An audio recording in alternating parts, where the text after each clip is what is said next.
Professor Leroy, welcome to the Meat Mafia podcast. We're so excited to have you. This is going to be an amazing episode. We've seen you on multiple documentaries and are excited to dive in. So excited to have you. Welcome.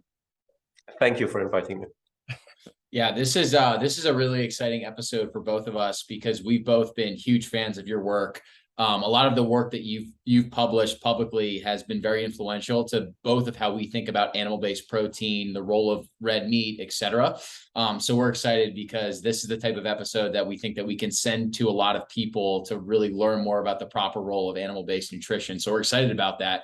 I think as a starting point, Frederic, I think we'd love to just learn a little bit more about your background as a food scientist and just kind of what's happened throughout the course of your career to lead you to the point where you are today. I studied bioengineering sciences, and I got my degree, when was that again? 97. The master thesis on, on food security. After my master thesis, I started a PhD on food processing on the topic of meat fermentation, so the fermentation of meat from a microbiological perspective, food safety, food quality, and all of that. And I was interested in animal source foods. Now, I got an interest in this already from my master thesis because it was dealing with Africa. And so food security and nutrient security was very much dependent on animal source foods. You could see that those families that had best access to animal source foods were better off. And then I did my case study on processing on fermented meat, and I remained interested in animal production and animal source foods. Became a generalist in that domain as well, because the societal discussions on animal source foods, and particularly on meat and red meat, became so almost hysterical, so that I wanted to know more about it. I wanted to investigate why something that I knew was a very valuable food. I knew where it was coming from, how it's produced, how it's processed, and whatever I knew about this topic was not matching the narrative that we're seeing today, right? And that's interesting. Why is that the case? Why is there such a conflict, such a gap between what is the actual practical reality of animal products and what they mean for the planet and for health and for the animals themselves? And for society also at the cultural level and everything that comes with it. So why is that all that knowledge and all that practicality of it is not played out in the narrative? Because the narrative is clearly one that vilifies animal foods right now. And especially cows and especially red meat.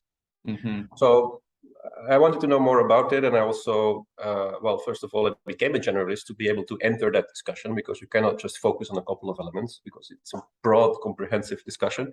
You have a lot of shifting of goalposts. If you address something, they will shift it somewhere else, and then you have to be able to go to tackle all the discussion points.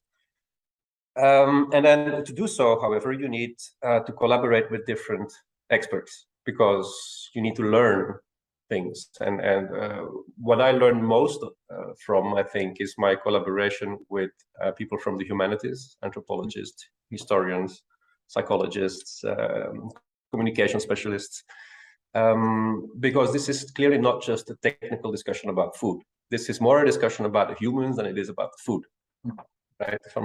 I was trained with a technical background, but this is really more about the humans and how humans think and communicate and interact, than about the food as such. Do you see, or do you think that there's a evolutionarily consistent way to eat? And how do you sort of think about that topic and teach about that topic? Because it's one that obviously today, if you look forward and look like at some of the narratives you're talking about, there seems to be a lot of foods that are being introduced into the food system that be very inconsistent with how people ate in the past. So I'm curious just to get your take on that idea of evolutionarily, how are we supposed to be eating? Yeah, well, I don't think there's one answer to that, because we're a very particular animal. The human beings come from a very intricate background, evolutionary speaking. We went through a certain evolution, and we we became a very flexible eater, right? We started from a niche and then expanded from that niche just because we were able to deal with so many foods. The introduction of animal source foods in the diets to much more substantial amounts than it was the case before, going together with scavenging and hunting, and changed us tremendously. Changed our anatomy, changed our physiology, our metabolism, the way we deal with food.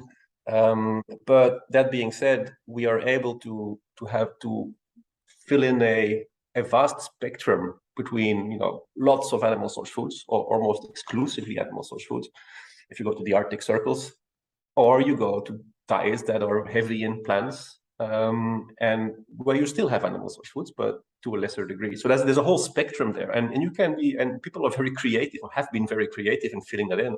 The way we have dealt with certain toxic plants through processing, the way we have dealt with looking for new foods we were not familiar with. So we have been creative with the food system since always. So we find ourselves in a kind of situation where we have a neophobia for food. So whatever is new looks dangerous, and that's an evolutionary reflex, I suppose, because if it's new, it could be potentially dangerous. But we're also attracted to new things, because that's how we became, we were able to conquer the planet, because we had to survive on new foods. And we find ourselves in that specific domain, specific spot.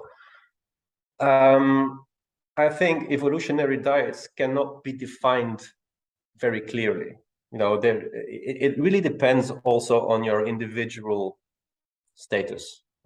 The way you respond to food is depending on yourself and your own metabolism and the background setting and your lifestyle context. There are many things that play. So there's not one good solution to say this is your ideal diet. However, there are certain evolutionary principles that need to be respected. And I like to look at evolution and at history in general as a test. If it passed the test of time, it has a certain robustness. And the longer that goes back, the more robust it's supposed to be. So there's certain evolutionary principles that can guide you towards proper eating. Ultra-processed foods are a very recent phenomenon. We're talking about the last 3-4 generations. The introduction of oil and refined grain, but maybe goes back a little bit further, but still, those are very, very new foods for humans. And once they were introduced, after they've been introduced, we see that there are diseases coming up that we didn't really know all that much in the past.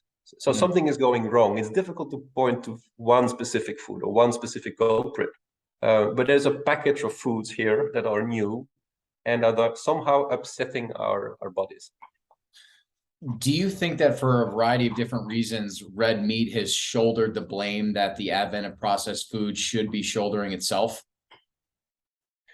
Red meat so the consumption of red meat has varied over time.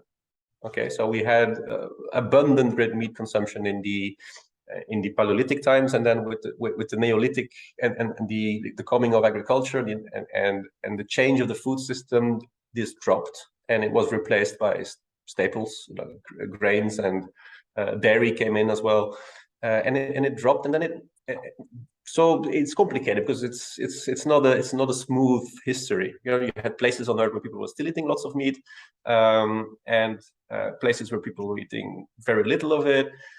So, this depends on the period, on the region. So it's a complicated, long history. But in general, you could say red meat dropped, and it only rose again with the industrialization. Because made it possible to produce red meat to higher quantities. Because of railways that were introduced, the cold chain that was developing, all sorts of reasons, new technologies, better feed systems. That there were all sorts of reasons why animal production went up, and this matched the demand of the urbanizing populations, and people started to eat more red meat. This happened to be at the same time, or maybe just a bit before, other changes took place in the food system, and red meat went along with those changes. So, and what also went along is the development of certain chronic diseases, and the question is, what is responsible for it? Is it the red meat that goes up? even though the levels of red meat are very comparable to, or even, still below sometimes to what we were eating before. Or is it the other part? Or is it still something else? I mean, but my guess is that ultra-processed foods here and whatever came with, heavily processed materials is something that we should seriously think about and prioritize if we make dietary change. What do you, if you were trying to explain kind of the timeline of this demonization of red meat to the average person, where would you kind of start? Like, when did this really poke its head out and start to become an actual narrative? Yes, it's people have thought a lot about red meat and said a lot about meat in general throughout history. There's a historical record where especially religious movements didn't want to eat red meat because it was seen as impure. So there's a whole religious connotation that pops up from time to time in history. It never breaks through, really, but there are religious parts of that. And you see also that there are taboos on meat eating, and that some days of the week you're not supposed to eat meat, and so on. So there's a connotation that is purely religious and has to do with purity, because red meat is something that represents strength and vitality, and it's a food that symbolizes energy, right? If you're religiously drawn to purity, you want to throw out all the earthly, all the the things of the earth that are making you the things that remind you of the animals and of you want to get rid of that. Whatever sensual, whatever strong has to go. It's a matter of self-denial and ascending. So that's the principle. That principle was reinforced in the 19th century with the Bible Christians in England. Those went then they come from the Swedenborgian church, which is a mystical church again. And then red meat was a bad thing because they wanted to go back to the Garden of Eden. They moved, they spread over the English-speaking world. They went to the States. They went eventually to other places like Australia. The Seventh-day Adventists joined that story as well. Sylvester Graham, all of those people. And in the second part of the 19th century, there was a clear establishment of a meat is bad culture. The time of the first vegetarian societies, which were founded by those people. They come from a religious background. That was then connected in the early 20th century to other ideas, to medicine and health. People like Kellogg, which was Seventh-day Adventist as well, connected it to health discourse. It became scientified by publishing articles already about meat, and it wasn't so much about the problems we're talking about today. It was more about digestion, and it was a heavy food, and they had a different connotation somewhat. But the idea of health was introduced. It was connected to progressive agendas, socialism, women's rights, abolition. All those agendas connected to vegetarianism. Vegetarianism was an expression of being progressive, and that entered, the middle classes that wanted to be progressive, and the idea spread around the English-speaking communities in places like New England and those areas. So that's the very origin of it, I would say. But it evolved. It evolved because of practical reasons. At the end of the First World War, Americans were told not to eat red meat because the meat was needed in Europe. So there was a whole campaign with meatless, I think it was Tuesdays back then, the first meatless days, because the meat had to go to Europe, and you were not a good citizen if you didn't do that, right? So it was a sign of civic responsibility not to eat meat. It wasn't about the religion, it was about the fact that you're a good patriot if you don't eat meat. And a governmental campaign to steer that already back then. Wow. And then, it goes on and goes on. So it's a really bumpy road. You see then that the world wars come in between, and then meat is again something very valuable because the soldiers need it, and it's needed to win the war. But in the 1970s, the environmental agendas come up. It comes from the Club of Rome, and it also is also popularized in books like Diet for a Small Planet, and the environmental part is also linked to it. There's an animal rights part that also connects to it, that goes back to the late 19th century, early 20th century, with vegetarian utopianism, new age kind of religion, where animal rights were connected to kind of, again, new societies, progressive agendas. And then all that evolved with new elements from the health sciences, the saturated fat story, the IARC report on red meat and cancer in 2015, and then it ends up what we're seeing today.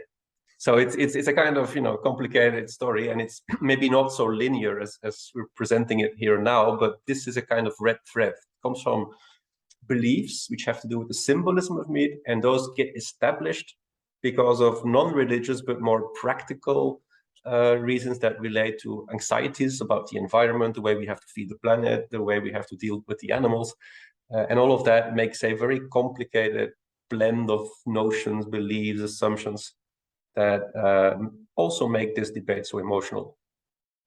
It's fascinating to hear you lay out the history, because to your point, there are a ton of different factors. There's a religious component, there's an environmental component, there's an animal rights component, nutritional, et cetera. But I think the big thing that we're taking away is that at the end of the day, the root cause of it all is this religious component that meat is inherently impure, or it's unclean, or it leads to lustful thoughts. So there's no real data behind anything that they were saying. I think it was right. Ellen White had a vision from God that meat was impure and she shouldn't eat it. And that's really what started it. And John Harvey Kellogg was an understudy of hers. So I don't know. I think that the history is just fascinating, because 99.9% of people don't know this. I didn't even know this prior to starting to dig into this whole world of nutrition. It's interesting. Yes, well, there are many reasons why people don't eat meat. You know, it's certainly not all religious driven, not even unconsciously religiously driven. There are many reasons, and everybody has its own. We're talking about, you know, an average stream within the society, and I think there's a strong connection though between the religious ideological part and then the what we're seeing in the nutritional sciences, because the problem with nutritional sciences, and especially with epidemiology of chronic disease, or nutritional epidemiology of chronic disease, is that all the data that comes from this is not very robust, right? You have to be extremely careful with such data, because it's just not very robust. It brings you weak associations, they're potentially confounded, and things play like the healthy user bias. Now, I suspect that the healthy user bias, the idea that upper middle class people eat less meat and are healthier, you know, that's the healthy user bias. That's why they come out better in the studies. You know, they eat less meat, but they're also progressives. They go to the doctor, they drink less, they smoke less, they move more, they eat more healthy foods, less ultra processed foods. Put that all together and you have the healthy user bias. But that idea comes from the original historical background, right? It had to do with those Seventh-day Adventists that entered the dietetic associations, and from there built that idea, brought it in. It has to do with the attempts of the Food Administration in 1917 to change American diets and you know, be a good citizen. All those ideas circulate typically in those progressive upper middle classes. That's where you'll find them. And that's where you have the healthy user bias. And that's if you do studies and you look at those communities, that's where you'll find those associations between meat and disease. If you do similar studies, and you do that, for instance, on the global scale, like the Pure study has done, you average out all those things. You don't have that cultural artifact, and then you don't see that, right? In some places you see that, especially in low-income countries, there's a tendency to be better off. If you eat more meat, your health is improving. And that's, again, difficult to prove, because it may as well be an artifact as well. Because people in the global south that eat more meat are more wealthy, they have better access to healthcare, and so on. So you have to be extremely careful with such nutritional data. And that is because there's a component there that nutritionists usually overlook, and that's human behavior and human assumptions and human beliefs. They influence the data. One of the words that you used to describe the role of red meat in regards to adequate nutrition, I think you said it was incredibly valuable. So I was just curious, you know, what is it in particular about red meat that you find to be so valuable when it comes to human nutrition? It depends where you put that question in you know, which time zone, which again, it's contextual and contingent on the community. But if you look from a broad perspective, evolutionary speaking, because let's not forget that we as organisms, for more than 95% of our time on Earth, we've been, you know, dealing with animals and hunting and lots of red meat in our diet. So the way it shaped our bodies is the first important factor here, because our bodies got exposed to that inflow of lots of valuable nutrients through the red meat, right? So, and that makes us somehow compatible with diets that contain lots of red meat. But it also means that if you take out the red meat, those same nutrients that our body now is ready to absorb and waits for have to be provided through another system. So you'll have to provide the iron and the B12 and the zinc and all of the other nutrients, and even all the ones that we hardly talk about, you know, the creatine and the anserine and name it. All those nutrients would have to come from somewhere else, and that's not an easy thing, and it translates quickly in problems if you don't have a comfortable Western situation where you can supplement and so on. So even for that reason, it's been a valuable food because it gives you such a robust nutrition. And there was no way that people would have survived without red meat for a long time, right? It would have been impossible. It was vital for survival, and the whole human community structure is built on that. The way that we became hunters, obligatory hunters, right? We had to become cooperative hunters, hunter-gatherers, right? And that's also forged our communities. You know, the way we interact with each other, there's a strong component there that comes from how we build our diets and how we source our foods. The community structure, the sharing of meat, you know, at that time, the sharing of meat has been a foundational act. Sharing meat in between people was probably something that triggered lots of sparks to be, you know, that eventually gave rise to the human being, because the sharing of meat implies that you have the notion of working together, and imagine that you're a hunter and you collected, so you were successful, you bring an animal to the clan and then you share it with the others. You have to avoid the free riders that will just eat it and then do, you know, so it brings an element of empathy. You have to be able to put yourselves in the other person's shoes. They didn't maybe have shoes, but okay. And then you'll have to work together during the hunt as well. So it brings you empathy. It brings you the ability to read another person's mind. You share them. You have these very strong connotations of commensality. When you share meat, you see that still today. If you have a barbecue, it's one of the strongest memes in the food culture world that we have. That is the barbecue, right? It goes way back. So there's a very strong biological response there at the beginning, but there was a layer on top of that is societal, you know, that it's about people together, working together, sharing meat, hunting meat, ritualizing it. Okay, and that's also one of the reasons probably why meat today is so important, because it has been so heavily ritualized. It entered cosmologies, it entered mythologies. There's a fantastic book that has been written on the Odyssey and how the Odyssey reflects the importance of meat in antiquity, but still with hints from hunter-gatherers before that. So there's meat all over the Odyssey. You know, it's all the time they talk about meat and how the heroes were served meat, and it's of all foods that exist, with some exceptions, maybe like bread in the Christian culture or rice in the Asian cultures, I think meat is the one that has the most symbolic value. It's the one that really stands out. And that's not something that you just brush away, right? So that's something that is, even today, it's somehow is in our worldview or in our way of looking at food. Yeah. The anthropological perspective is really interesting, especially from the community perspective that you just mentioned, because I don't think I've really put too much thought into that, but just the social dynamics between how people would handle, going on a hunt and actually sharing it with the people that they are moving around with and hunting and gathering with. But then also like the nutritional perspective of some of these indigenous cultures as well. Like some of them are living off mostly meat-based diets.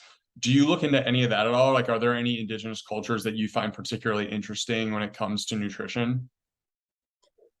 Well, it's of course the ones that stand out most are the Inuit or the ones like the Maasai, for instance. They have very particular diets, right? And very strong connections to the animal world. Somehow they are maybe suggestive of what happened in some periods of our ancestral times when with the in ice age situations and so on. So they are fascinating because of that, and they're also fascinating because it shows you that our body, I mean, we can live on almost exclusively animal source foods without too much issues. I mean, it's supplemented with some things, they have the occasional berry and they have a couple of other things, but it's fascinating to know that is possible. It's what I wanted to say. I wanted to mention something, but I forgot. Maybe I'll come back. It'll come back to it. In some of the research that you've done, Frederic, I think one of the things you touched on was some of the experiments that you've come across. I know Stephenson is one that comes to mind for us. Have you found that is there a role for sugar and carbohydrates in an optimal human diet, or do you think that you can thrive off of just animal-based products? Well, there are examples of people thriving on animal source foods alone, so that's certainly possible. Carbohydrates and sugar have been a substantial part of our diets as well in the past. Again, with very big differences. Now they usually were especially needed when the meat is very lean, because you need to balance out a couple of things. So either you need lots of fat, or you need the carbohydrates, or you need combinations of both. And it's just also you have to adapt to what your environment is giving you. Sometimes people were just pushed to eat all sorts of foods that were maybe less pleasant to eat or more difficult to gather, tubers, and they need extensive preparation but sometimes you just have to have those because that's what your environment gives you, and then they enter the food culture and then they get significance. And well, honey is another example. The Hadza eat substantial amounts of honey, actually massive amounts of honey. So that's very sugary. So there are many possibilities, but you can live without the carbohydrates or go very low in carbohydrates, but you can also include reasonable amounts and still be very healthy. It depends on the overall dietary pattern, the whole package. Probably it also depends a bit on genetic effects from one community to another, and there are things at play, but we're flexible. What do you think about all the different diets that are out there? It's so interesting. It seems like every 5 years there's a new one that pops up and gets branded: carnivore diet, keto diet, Mediterranean diet, vegan diet. Like, just like this is just this trend that we almost are acting like we don't know what we should be eating, which is really weird in a lot of ways. So I'm just curious to get your take. Like, it almost seems like a distraction in a lot of ways to people, like what the truth really should be, or like, where the range of foods that we should be eating lies. So I'm curious to get your take on just that idea of like the constant changes in like dietary marketing. Yeah, it's as you say, it's fascinating to look at ourselves and see that we're the only species out there that doesn't know what to eat. It's very bizarre. It has to do probably with that neophobia I mentioned before, and then again neophilia as well. Torn apart between both, and then you hesitate. You don't know what to do, especially because there's a huge disconnect between humans today and where the food comes from. The food system. It's not. If you grow up as part of a tradition, and you get infused with traditional knowledge, you'll know what to do. Those are foods that are ancestral. Your parents have eaten them before you, your grandparents, and and various generations before that. Now, from time to time, they changed throughout history, but at least, you know, those traditional communities, they have something to fall back on. It's guiding them. Now, if you don't have that, if you don't have solid traditions, and you're in the middle of a globalized, confused world where all sorts of foods are being offered to you, which you've never seen before, that are just being invented right now, that come in all sorts of flavors and packages, and you don't know anymore where they come from, what the wholesomeness is of every single food. You don't know how to combine them, sometimes not how to prepare them. So you're completely lost as a contemporary human being. And so disconnect is really, I think, important here.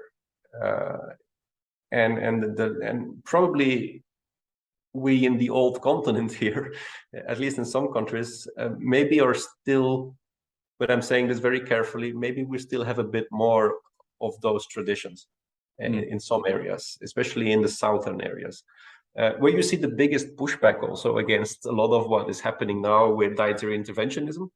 A lot of pushback comes from countries like Italy, right? Because the Italians have a very strong food culture. Right. And they don't just want to shift to all those bizarre things that are being offered now, and they're very emotional about it. But there's a reason for that, you know. That's what makes sense to them, and that's what made sense to all of us in the past. You know, the food from our how a certain community eats is the community where you belong to. That's the one that makes sense to you. I think about so I lived in Italy for 4 months with an Italian family, and it's really cool. Like most grandparents in an Italian family live with their children until they die.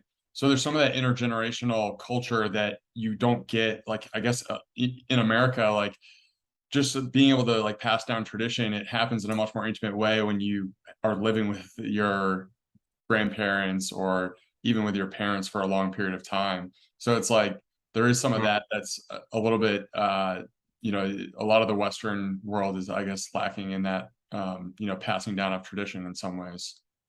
Yeah, what I think is the way that translates also is in the way people have meals. If you look at traditional communities, they have shared meals. Right? They sit around a table with the whole family. Certain moment of the day, they share the food. They have, you know, it's not just everybody has one plate and it's really a shared meal prepared at home.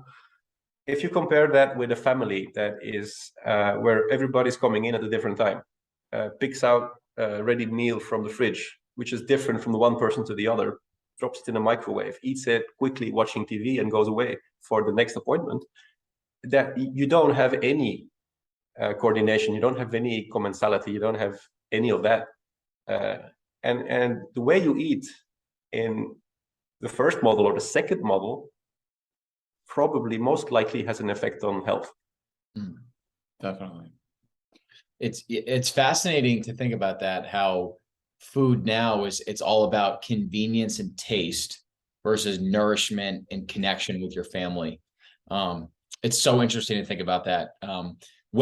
Based on some of your research, can you point back to when in history we started to see that shift from nourishment to convenience to taste? There are several events there that happened a bit throughout time, but there's a very strong one that happened just after the Second World War in the 50s. In the 50s, you see those first ready meals, prepared meals that you have to put in the oven. They didn't have a microwave yet, but they had to put it in the oven. And that's because the middle classes at that time wanted to have more flexibility in their lives and more convenience. If the neighbors popped by, you didn't want to prepare food in the kitchen anymore. You wanted to have something ready so you could eat all together quickly, and then that was easy. So convenience was something that became especially important after the Second World War. And that's also when lots of multinational companies, you know, developed a lot because they filled in that convenience space. And it narrowed down the complexity we were facing before. And I mean also the sensory complexity. You know, foods were complex, tastes were complex. You had bitterness, you had acidity, there has been a shift towards easy tastes. It's narrowing down to vanilla, sweet tastes. Everything that is a bit rough or a bit more upsetting is brushed away, and you get very narrow tastes, to the point that you get conditioned. And there are even studies where they've seen that if you give certain flavors to pregnant women, like vanilla or aniseed, those flavors stay with the offspring. They already get conditioned in utero to those flavors. And the food producers know that, of course. They design foods to be maximally addictive, easy, palatable, hyper palatable, by combining, those attractive tastes that we happen to find attractive, like vanilla taste, but also combining them with that very fatal combination of high fat, high carb, add salt to it, and you get those foods that give you a dopamine effect, and they become essentially addictive.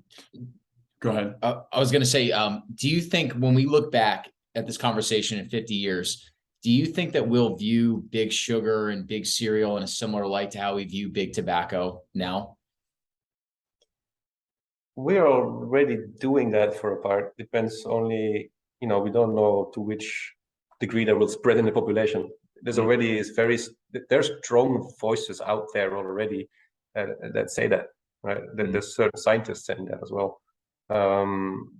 And we know from files that things have happened in that direction. The lobby work, the big push, the infiltration of dietary advice. That's known. It's a matter of how much we can spread that knowledge in the population so people are better aware of it. But I'm not sure that will be enough to stop it. We need some other magic to get things on track again. You mentioned previously the prenatal kind of condition of nutrition, and how some of those flavors and tastes go through the mother and into the child. That is like so fascinating to me. And I feel like a lot of women in today's culture are a little bit more predisposed to the vegan movement in some ways. And we recently had on Danelle Randall, who spoke about the nutritional benefits of incorporating animal meats into a woman's diet, particularly around their cycles, and in certain times of the month, they should be eating much more animal-based food. And I'm curious if you look into some of that dynamics of like the role animal protein should play, or animal meat should play, in men versus women in kind of the modern diet. Yeah. Well, look, first of all, for me, as much as I don't like other people to tell me what to eat, I'm not willing to tell other people either what they should do, if they should be vegan or not. If somebody wants to be vegan, it's perfectly fine. Right. The problem I have is when we're talking about vulnerable populations that anyway will not have any other choice because it's a choice of their parents, or in the case of elderly, for instance, it's the choice of the people that take care of them.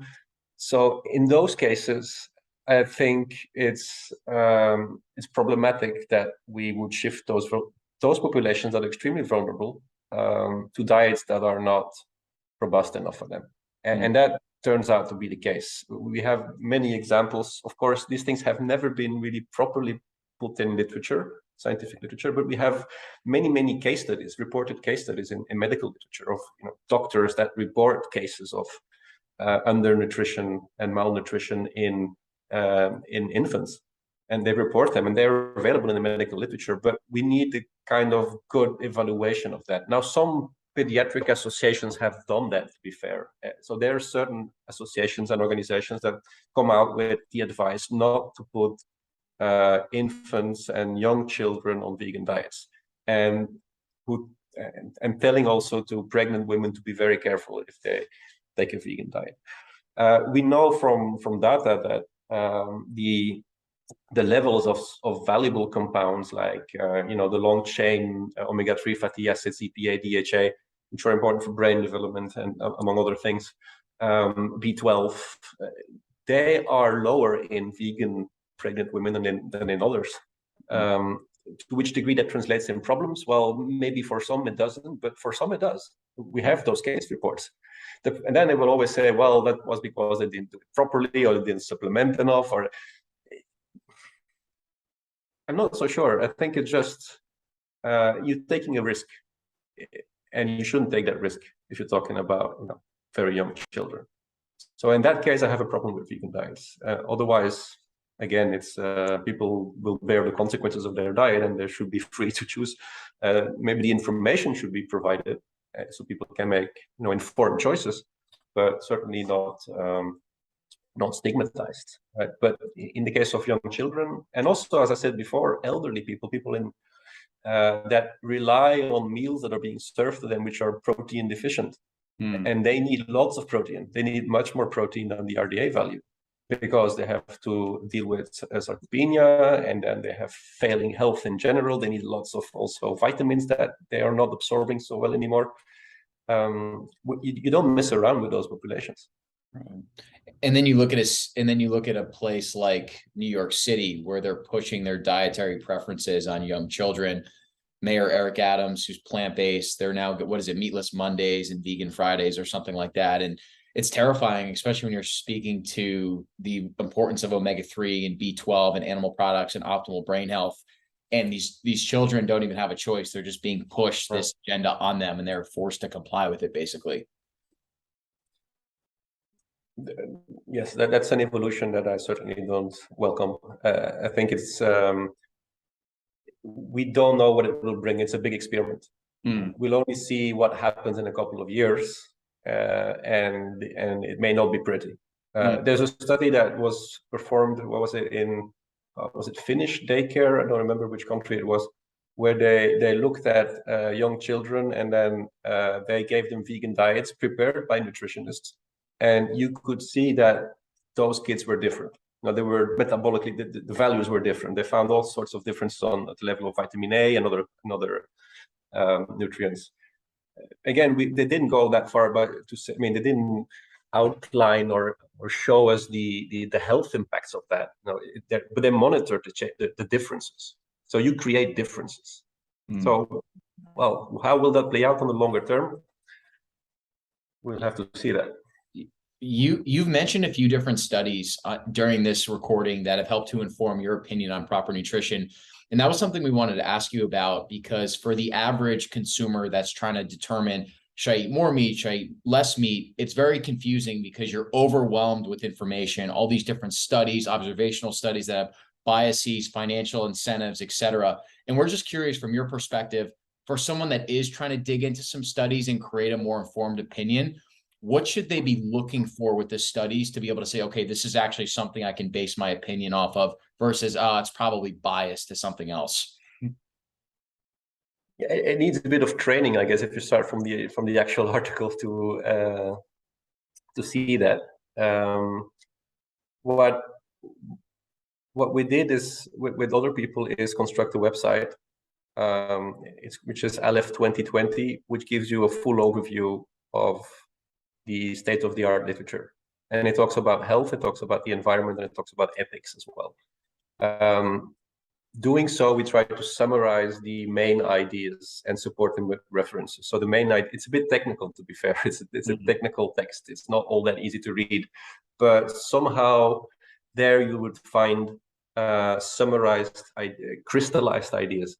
And what you see in the health domain, for instance, is that we have lots and lots of studies that are observational, one after the other. They reproduce all the time, to the point that people like John Ioannidis are saying, enough of this now. Stop funding those studies. They always tell us the same thing, and we're not getting any wiser. We need other research. So people have tried to come up with summaries of all those studies.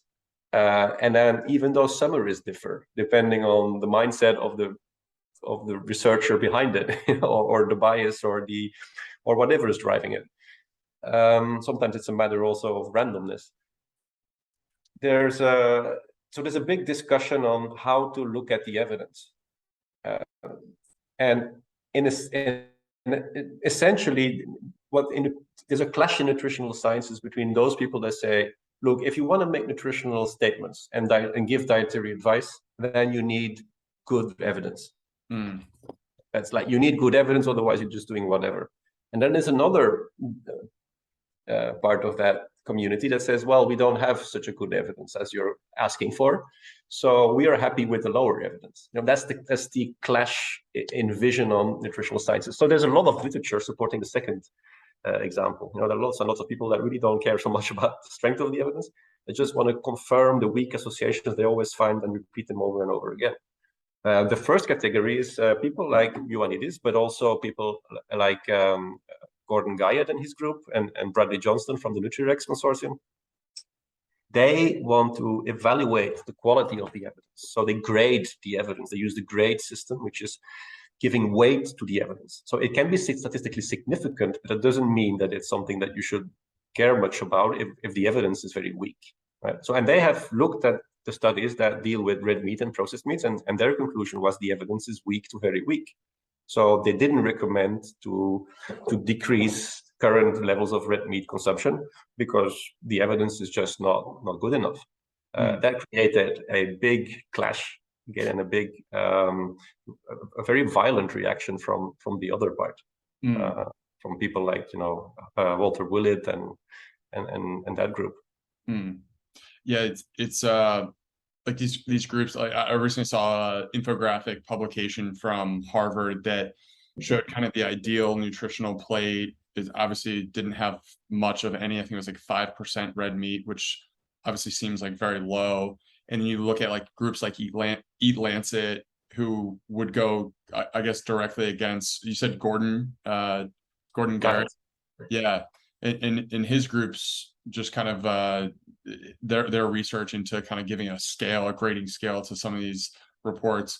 So like the policy that's getting implemented is not very much well supported from these institutions. How do we kind of think about that when these policies actually do affect our lives in some realm, especially when you're talking about policies that are going to affect millions and billions of people across the world, because the global food system is very much interconnected, and these policies aren't just being implemented in America, they're being implemented in Europe and all other developing countries. It's very important that we have a good discussion about the evidence. We don't have it because there's a part that is essentially silenced. If they dare to speak up, you see what happened to NutriRex. The hell broke loose because they dare to say that the evidence is not good enough. They even tried to boycott publication or so by aggressing, I have almost no other words, the editor. They put pressure on them not to publish those articles. So avoiding that there is scientific debate, it's shocking, really. But that's where we are now.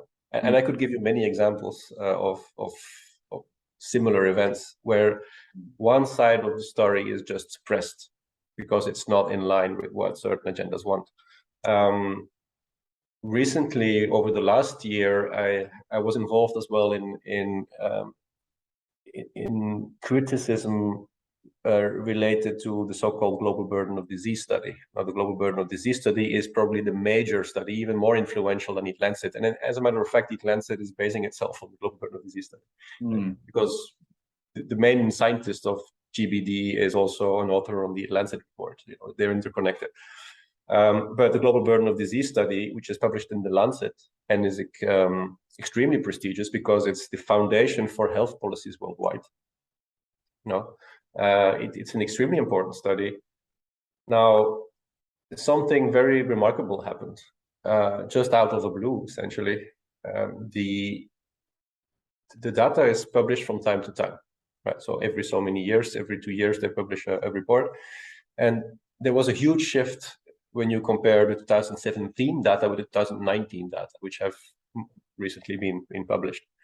And the global burden of disease gives you an outline of different risk factors that impact health and morbidity, mortality. They talk about DALYs, essentially how healthy the populations would be after factoring in those different elements.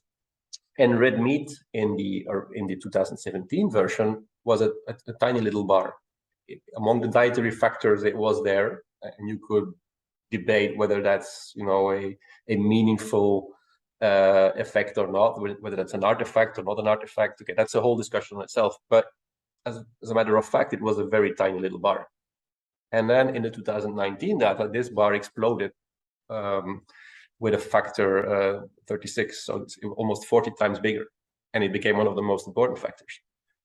And the reason why that happened is, and that's because they changed a couple of things in their calculations, and one of the major effects here is that they reduced the threshold for harm to 0. So whereas before there was a certain safe consumption, and then the effect was only kicking in once you pass that threshold, they have reduced that to 0, so that every bite you have now is to be considered as harmful. Every bite of meat is now harmful, which implies that even in the global south, in places where people don't have a lot of red meat, even that little excess they have, that little consumption they have, even that consumption is for them to be considered as harmful. And we're talking about a global context where we have increasing problems with iron deficiency, with B vitamin deficiencies, B12. We have zinc, which is a major problem. There are micronutrients that are missing in populations, and that's not only in low and middle income countries, that's also in high income countries. There's an increasing iron problem in the West. There's data for the US, there's data for Australia, there's data for Europe and for the UK, especially in women. And now if we're going to tell that red meat is harmful by definition, because that's what it's saying, then we are going to discourage it even more. And if we take out the meat, how will we guarantee that the nutrients that are provided by that meat will be delivered by, other foods? You can give beans and lentils that will cover part of it, but there's a whole big complicated spectrum of nutrients that people will have to take into account, and not to mention also the quality of the protein. So you're saying that, from 2017 to 2019, they showed a 40 times increase in potential harmful outcomes of red meat over a 2-year span?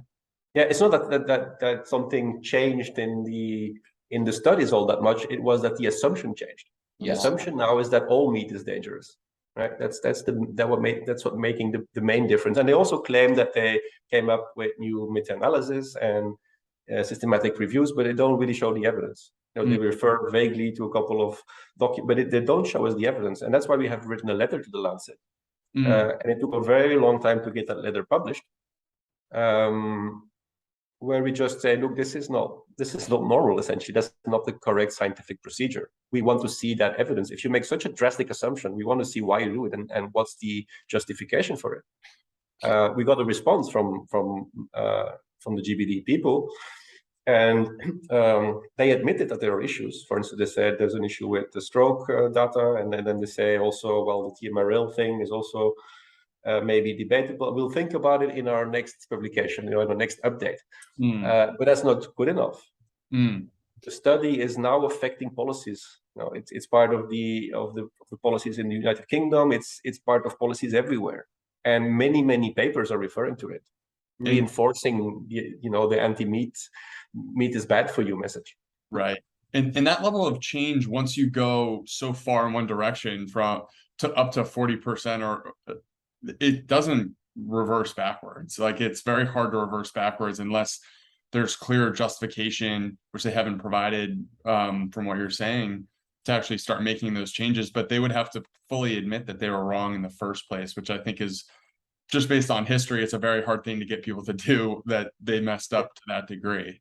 And especially if it's something so prestigious as the Global Burden of Disease, right? This is a very prestigious project. It's published in the Lancet, a very prestigious journal, even though it has been increasingly criticized over the last years. And it's funded by, big players, Bill and Melinda Gates Foundation. There's a lot of money involved in it. It has high prestige. You're not just going to turn it back and just pretend that, oh, sorry, it was just a mistake.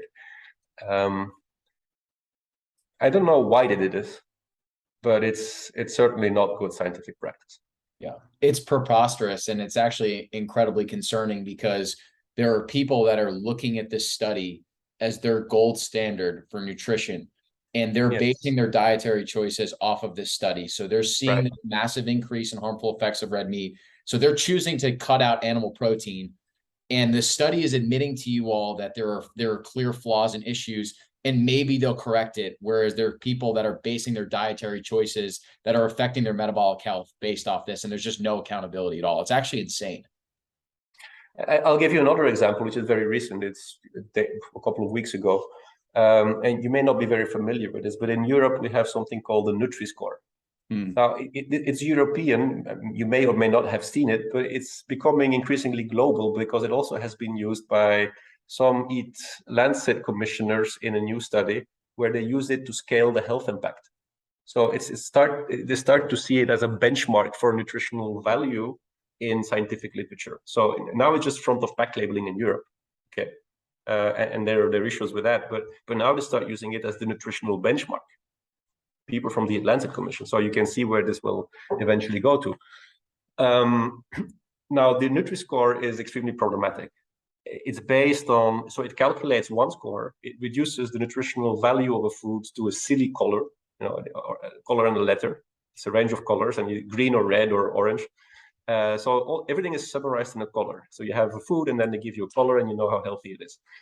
And it comes with absurd outcomes. Sardines, for instance, score badly because they are high in calories, and they're fatty fish, right?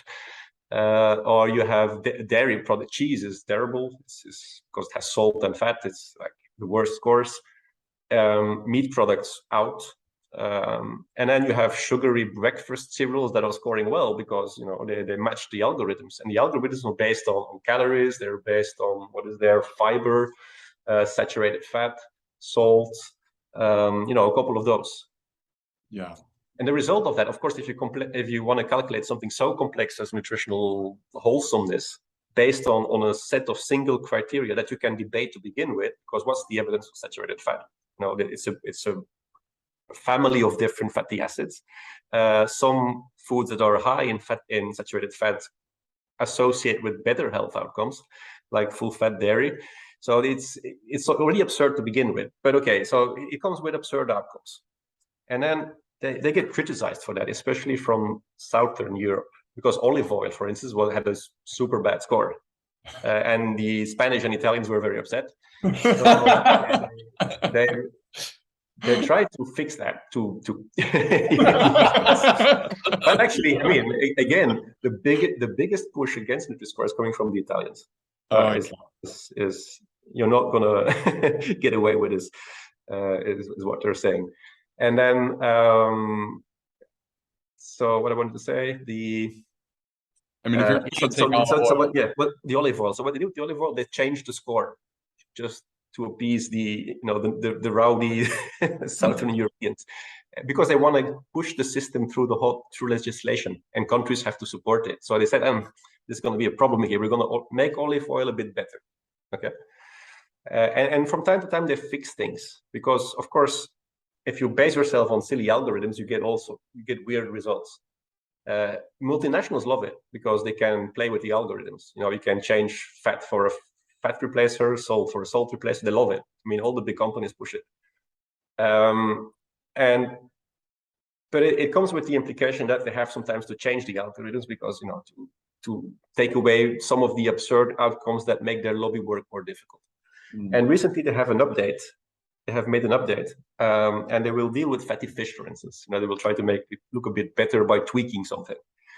But while doing that exercise, they said, we have a problem here because, and you can read that almost literally in their document. We have a problem here because red meat is scoring actually pretty good. It's B or sometimes even A if it's lean.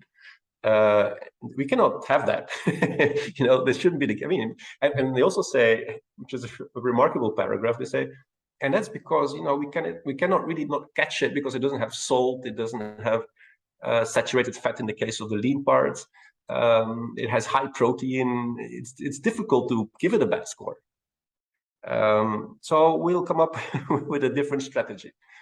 We'll try to reduce the score, but how are you going to do that? Because red meat, it doesn't have something you can typically distinguish it from the other foods and use those same algorithms. You could say, well, you can take something particular for red meat, like creatine, for instance, but that's no way to proceed. So they said, we'll have this hypothesis that heme is bad, heme iron. So because heme iron is bad, and because heme iron correlates with the amount of protein in red meat, we're going to cap the protein bonus of red meat. We're going to reduce it. So we don't give it so many points, we give it only 2 points or something. Like, we reduce the bonus of the protein from red meat because of the association with heme, and heme is bad for you. So they actually managed now to find about the only element they could use, which is heme, twist it from being a beneficial part of meat, it's the best bioavailable form of iron, to something that is harmful, and then reduce the score of red meat. So there's all sorts of hocus pocus going on, which is absolutely not based on good evidence. If you look at the heme hypothesis, things are going on because iron is a bivalent metal, 2+, 3+. It oxidizes, and so it's involved in oxidoreduction reactions, and those can trigger all sorts of side effects that are impacting on cell lines, and so in a lab you can see those effects, and that underpins the theory. But if you see it, and so there's one paper that did a risk assessment and said that, okay, iron can be problematic, but what's the risk? And the risk is not just the hazard. The risk is exposure, is the background diet, other components of the diet that mitigate. It's how your body reacts to it. It's the vulnerability of your body. And to be fair, some people have a problem with iron. People that accumulate iron, those have to be careful with heme iron. That's true. I mean, but most people are having safety mechanisms not to have that problem. So that doesn't make sense from a scientific point of view. And it's just so absurd that they just ignore the benefits of heme, which is much more substantial than that negative effect it may have for some people in some dietary context, just to twist it around because they want to start from the assumption that red meat should be bad. It should have a bad score. Yeah. I would love to have been in the room when they found that red meat was like a B to an A score, and they had to figure out some sort of answer as to why that can't be. One of the things we haven't touched on is kind of agricultural practices, and I'm curious if you spend any time thinking about that, because that really is the underpinning of the animal-based, and I mean, our food system in general, right? Like, what's happening out on these farms is essentially the most important aspect of how our food and food quality is sustained. So do you spend much time thinking about what's going on in the agriculture world? I do, because you have to. I mean, it's one thing is to promote nutritionally promote animal source foods because of the fact that people would do better if they have proper diets with nutrient-rich foods, and to advocate for that to solve a couple of the problems we're facing. At the global scale, and there you have to tailor that message depending on which population you're talking to. But I mean, there's a case for animal source foods as being a major part of the solution towards better diets and better health. But if you do that, it probably will. I mean, it certainly will come with production issues, right? You have to produce those foods, and that's not easy. Now, then you will face, of course, the whole show about cows and farts and all of that. You enter a completely different discussion, and yes, there are very important things that we should discuss if it comes to animal production. There are things that are not going well, but this is valid also for plant production, right? If you look at avocados or almonds and water or cashew nuts and monocultures in general, whether they're for animal feed or for human food, they're a disaster for biodiversity. They come with lots of extracted water. They have various implications. Fertilizers are needed. They're very problematic. So there are many parts in the food system that are not okay, and we need to deal with it. And animal production is certainly part of that. So we have to change a couple of things, but there is potential. It is presented as if we should take away all animal production, remove all livestock, because it's intrinsically bad. A bit like the red meat is, intrinsically bad for your health. Right. By doing so, you're ignoring all the benefits based on a couple of markers that are indeed harmful. So you take a couple of markers that have a harmful impact, and you ignore all the benefits. Right. But what we're interested in is the net scenario, the net outcome. We have to progress.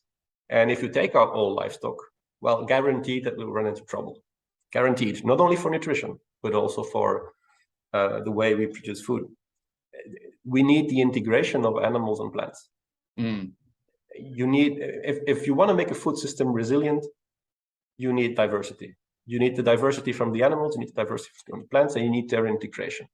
And that's contextual. One place on the planet will have a completely different solution than another place. So coming up with one way of producing food and just trying to impose it on the planet based on calculations in an Excel sheet, that's not a good option. You have to do that bottom up, with starting from the people with the expertise in certain regions in the world. Now, clearly, there's a point to be made for soil health. Soil health has to improve. Again, animals have a huge potential here. And improvement in many different ways. Animal health can still be improved quite a bit. Maybe there's something to say for genetic diversity of animals. We can think about the grazing strategies that are applied when you talk about ruminants. We can talk about how we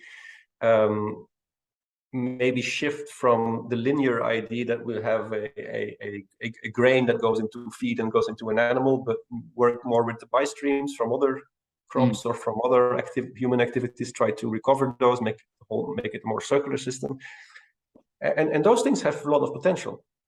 It's even if you have a completely vegan food system, you generate material that would go to waste that you could as well use for animal production. Now, that will not be the levels that we have now, but a completely vegan system is not making sense. It's actually suboptimal by definition.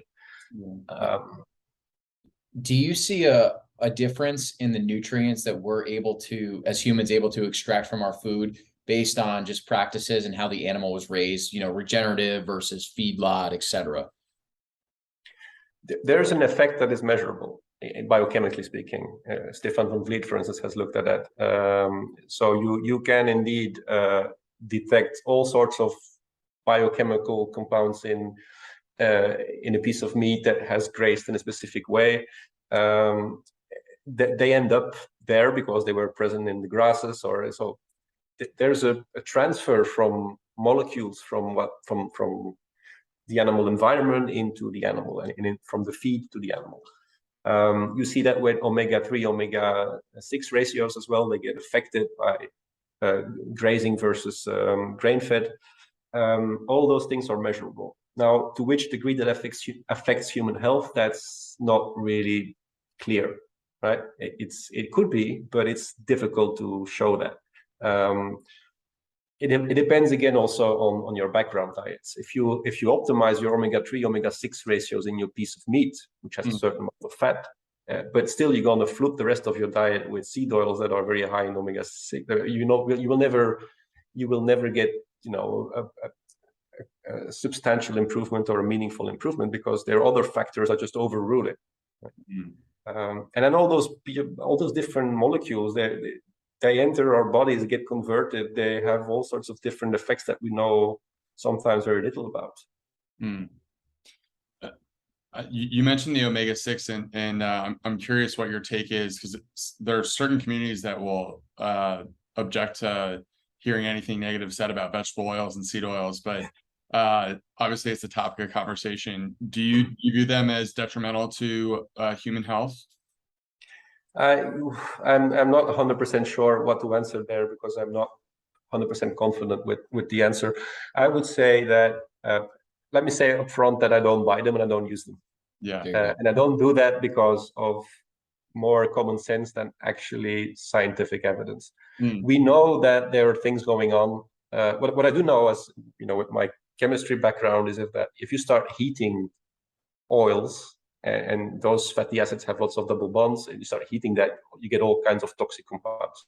They're very reactive. They end up with aldehydes that are toxic, and so frying and heating oils is certainly giving you compounds that I would not suggest to be safe, especially if you have them in high quantities very frequently. Now, you have also the option of using the oils in a salad where it's cold and it's not heated. That's probably a different story. But then still, again, we know that the omega-6 there are mechanisms in the body that are a bit concerning. So whether that plays out as an actual detrimental effect is something that I still I have evolving opinion on that. I'm not sure where to land with this, but I take it as I see it as in a very practical manner, and that's how I tackle a lot of the other not completely settled discussions on food, and that's by, again, taking the safe way of traditional wisdom, right? We didn't have them until very recently. We didn't. They're alien to our evolutionary diets. Is that meaning that by definition they're bad? No, but if there is a suspicion here, and if you know that they are part of the changing diets that made us sick, whether or not they were the driver, well, you may. It's an option not to have them. Moreover, I don't like them. Why should I? Why should I eat them in the first place? They're not nice. They're not part of my food culture. I have other options that I prefer by far. I prefer by far to have olive oil or butter or tallow or lard than to have those products. I don't need them. So, and I'm not sure 100% about their health effects. As they're part of the industrial diet, especially if they come in ultra-processed foods. Right. I'm a bit agnostic about their use when you use them cold in a salad, and it's, you don't have excessive amounts. But that's how I look at it. It's maybe not a completely satisfactory answer, but that's more or less the stance. But I really appreciate your logical framework there, because I think a lot of people could take value from that, where it's like, we're not totally sure whether it's good or bad, but let me just use logic to get to a conclusion of whether or not I should eat it. But I don't want to make the same mistake as people that say, well, we shouldn't have red meat, based on evidence that is not settled. I do eat red meat, and I don't buy the seed oils because there are other factors that influence that discussion, right? Red meat is something that we're adapted to, or we have always eaten it. We know that it's full of nutrients that are interesting. We know that if you take it out, sometimes you run into health problems. So there are other elements there that shape my vision on red meat, and why the weak evidence on red meat for me goes in that direction and not in the other direction. And with seed oils, it's a bit more unclear. Well, it tends to go in the avoidance direction because of taste and habits and culture, but also because of a precautionary principle that very new elements in the human diet that went together with the explosion of chronic disease are maybe something that we should be careful with. But I think it's a great point, though, to not just make blanket statements off of a single variable, like you were talking about with red meat.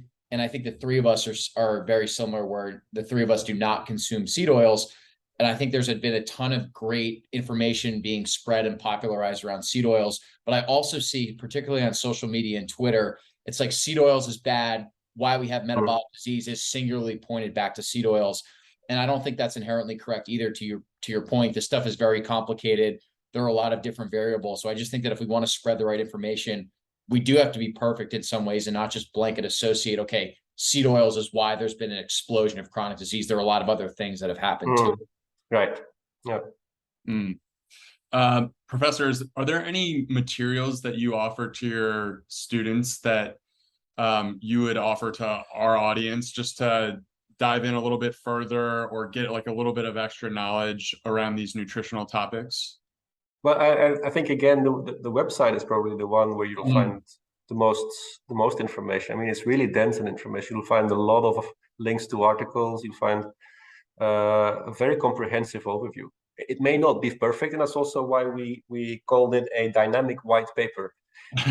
Why? Because it's evolving, right? Because it can be that there's a new study tomorrow that just overrules another concept we took for granted in the past, and then we'll have to adapt that. Or if there's new evidence in support of a statement, we also add it. So it's evolving, so that it does. It's in contrast to a published review article in scientific literature. It gets updated, right? So it's not a snapshot in time. I hope that I'll be able to update it from time to time. It's a lot of work, but I suggest that you have a look at this. Yeah, and from there you'll find the links to. You can see it as as a trip from to completely new areas, because you'll maybe jump on something that you haven't thought about, and that opens up a complete new field of knowledge.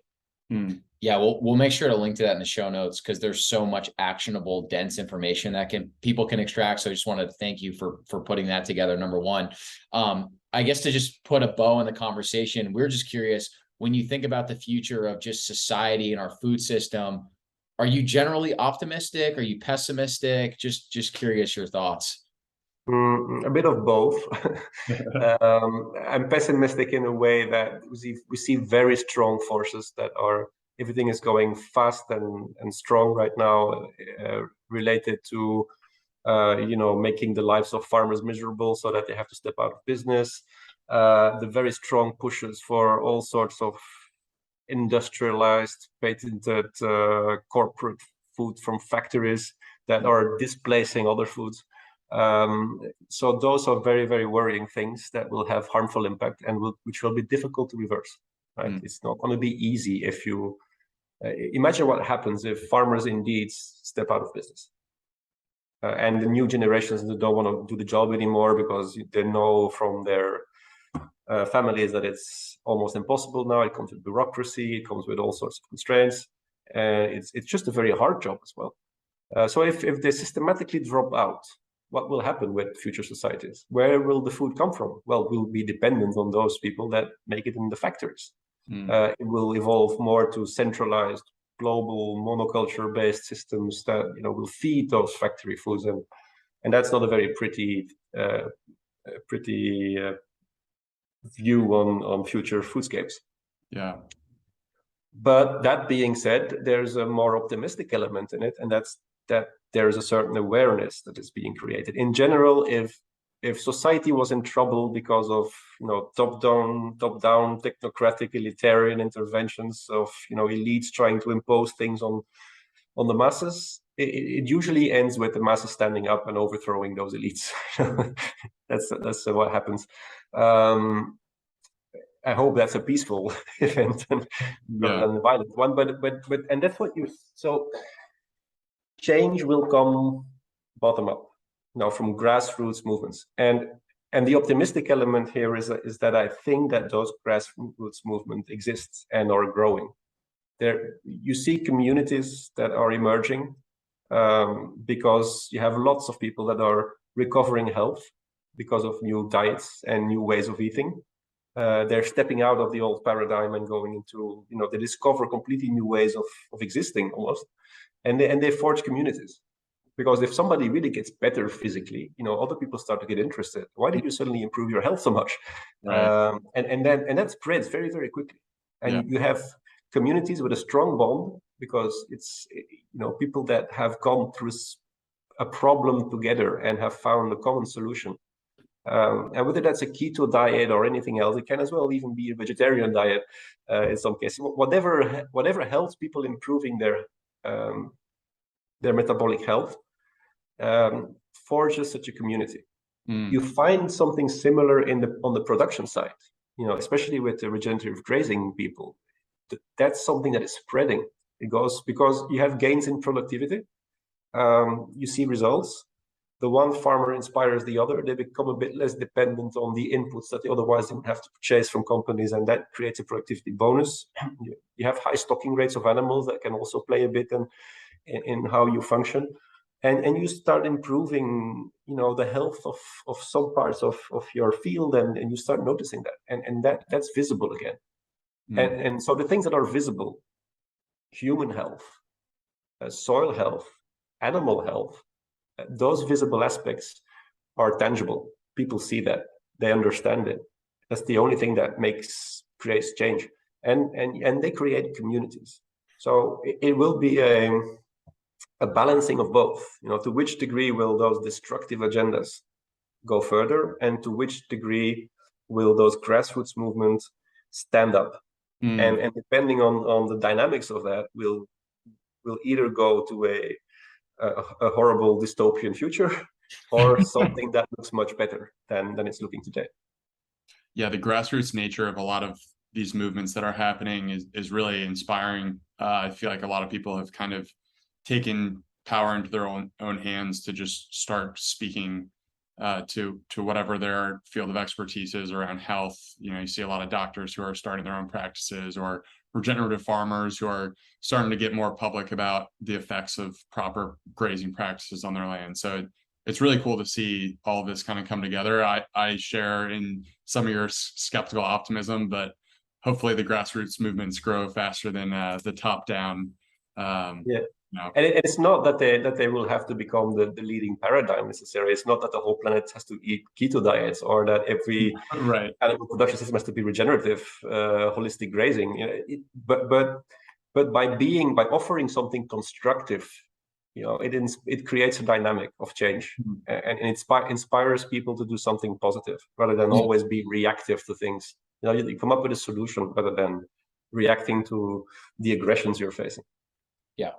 Which is why conversations like this are so impactful, and why we need to just continue more of it, is just to spread proper information, understanding of nutrition, and hopefully one person gets value from it, and then maybe they forward it to a couple of their family members or their friends, etc. And it just grows through exponential means. And that's why the work that you're doing is so impactful. And, you know, genuinely, we want to just say thank you for everything that you're doing. Thank you for coming on. It's been an amazing conversation, and you know, hopefully we can have you back on for a part 2 sometime soon. Well, thanks to you as well, because I mean, I could have those ideas, but if nobody brings them out for me, they would be stuck on my desk anyway. So thank you for inviting me, and it was great talking to you. Likewise. Thanks, Frederic. Thank you.